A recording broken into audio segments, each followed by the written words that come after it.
Juetten, and today is January 10th, 2021. Happy New Year. Happy New Year. Let's make this the year that we raise our voices, make our impact, and smile at the bank every step of the way. And I can't wait to just bestow all kinds of knowledge and insight and tips and suggestions with you as you set your intentions to do exactly that. I wanted to talk today about some typical podcast guesting mistakes, because I know if you're a member of this group, chances are you want to be an awesome podcast guest who's able to book him or herself on the right shows without hiring an expensive booking agency or letting overwhelm or tech take you out. So I want you to start thinking about what mistakes you're going to avoid and what to do instead. So what are some of the mistakes? One of them is not being ready for opportunity before it knocks. What if an influential person called you today and said they wanted to have you on their show? Do you have a professional microphone at your desk? Do you have lighting to make you look great no matter what God gave you to look like? And do you know what you want to talk about and what conversation you want to start? If you are ready when opportunity knocks, you can spend more of your time creating that relationship with the host, connecting with their audience, and having a wonderful conversation. But if someone called you today and you weren't ready, what would happen? You'd probably be flustered and you would feel like you're not putting your best foot forward. And that would not advance the big mission that you're fighting for, which is why I want you to decide that you're going to get ready for opportunity before it knocks and be ready now and not someday or someday in the future or someday 3 months from now. Now is the time. Number 2. A podcast guesting mistake is to be on a show that has absolutely nothing to do with what it is that you do. Your audience and your message need to match. Just because your friend has a podcast and is looking for guests doesn't mean that you want to be a guest on that show if their audience is not a match for your message. Your time is valuable. Show up on the shows that are listened to or viewed by the people that you most want to do business with. Use discernment and discretion to determine where you're going to show up so that the time that you put forth to podcast guesting can pay off. Number 3, show up on a show and not be clear about what you want the audience to do or remember or take action on as a result of you having been their guest. Start with the end in mind. If you want people to ask for a call on your calendar so they can talk about doing business with you, let that be your call to action. If you have an intoxicating special report that's going to solve a problem and build a bridge of trust so that the audience will be excited to go and get that gift, do that. But start with the end in mind. Number 3, don't get on a podcast and think it's a sales pitch or monopolize the conversation so that it is a presentation you're giving with the host not being able to get a word in edgewise. I was listening to a podcast not long ago where the host said, "Well, tell me your backstory." And the guest went on and on and on about the backstory for 27 minutes without leaving a pause for the host to insert her own follow-up questions.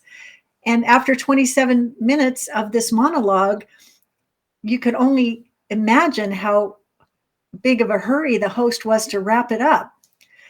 A podcast interview is a conversation between two people who are talking about something of interest that will bend and sway as the conversation unfolds. Do not monopolize the conversation and use it as a way to hijack a show for your own initiatives.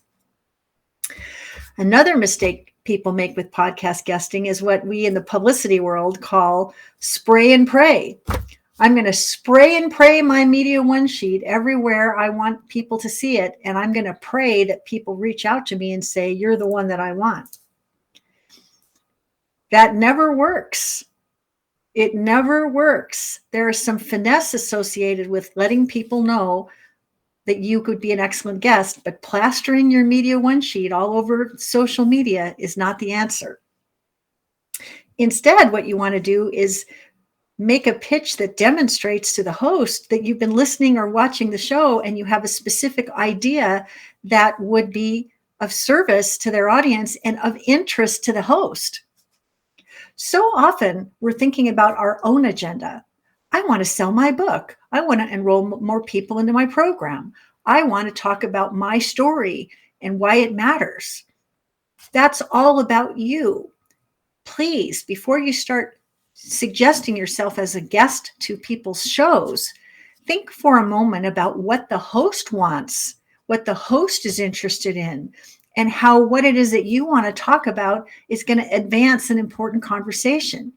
Because if it feels like all you want to do is sell more books and get more people in your program, that has a certain repelling impact on someone who wants to hold court with people with whom they can have a conversation that will be broader and bolder than simply buy more of my stuff.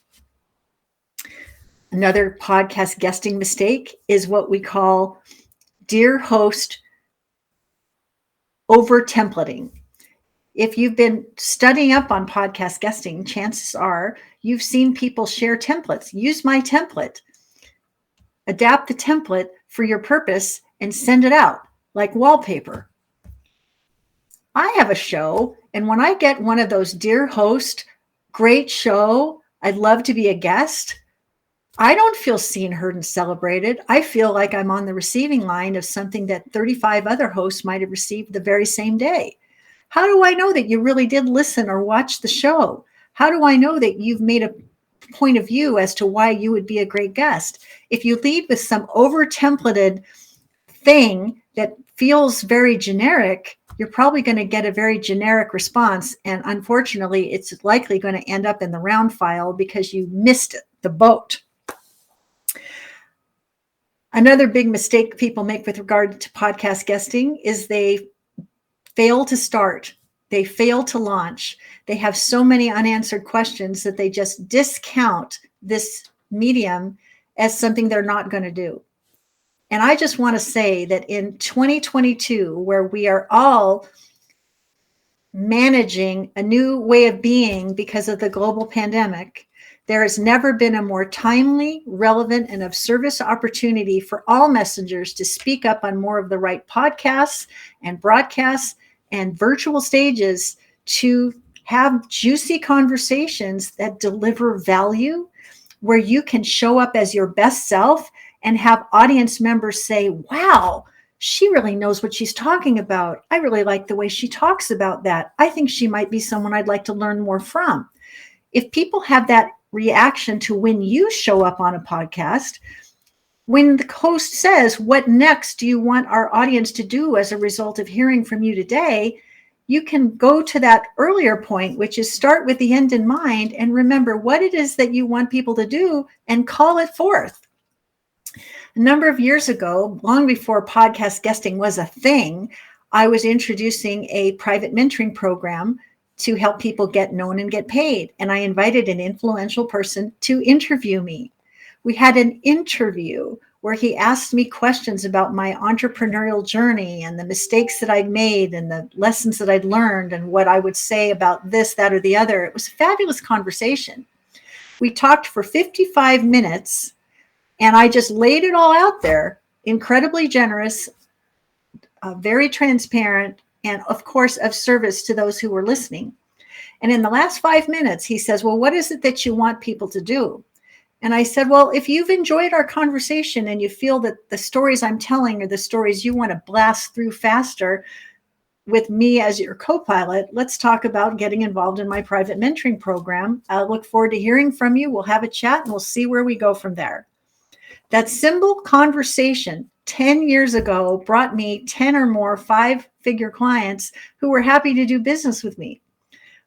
It was like an aha moment I had way back when you get in a conversation with someone and people can appreciate what you bring to the party, your stories that you're telling, et cetera, people will know if they're drawn to you or not. Either way, it's fine. But when you get on that enrollment conversation, it's not a cold call because they've heard you before and they know that you are the one that they were attracted to, and they're closer to yes by getting on the phone because they had the benefit of hearing you speak on a podcast.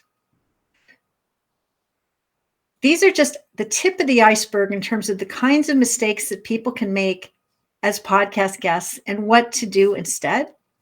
And if you are excited about learning more about what to do instead of what not to do, I'm leading the Podcast Visibility Live Lab from this group starting on January 24th. We're going to have 5 days of deep dive trainings, 5 days of bite-sized homework, 5 days of awesomeness, where I'm going to take a look at what you've got cooking up and see how you can go at one better so that you can be the podcast dream guest that top hosts can't wait to book. If you are excited about learning these lessons and you know that I'm your teacher, it's free to register. You simply go to podcastvisibilitylivelab.com to claim your place. The training will happen live within this group. I'm going to stream from Zoom direct into this group. And all those who register will benefit from this beautiful workbook that will allow you to follow the yellow brick road to the fame, fortune, visibility, credibility, and authority that you desire. And you just might find yourself booking yourself on a couple of shows before the challenge is complete. So I hope that you learned a little something about these podcast guesting mistakes. And I look forward to having you join me live for the training. If you have friends who are serious about speaking up, invite them to join us. We're an amazing group, and we've got great big plans for being podcast guest ready and worthy to take the place at the microphone to make our biggest impact. So I look forward to having more conversations with you as we lead up to that big event. And in the meantime, if you have comments or questions, go ahead and ask them, and let's get the engagement going in this group, because you're going to get warmed up and excited about your upside, and then there'll be no stopping you. All right, this is Nancy Juetten signing off for now. Bye-bye.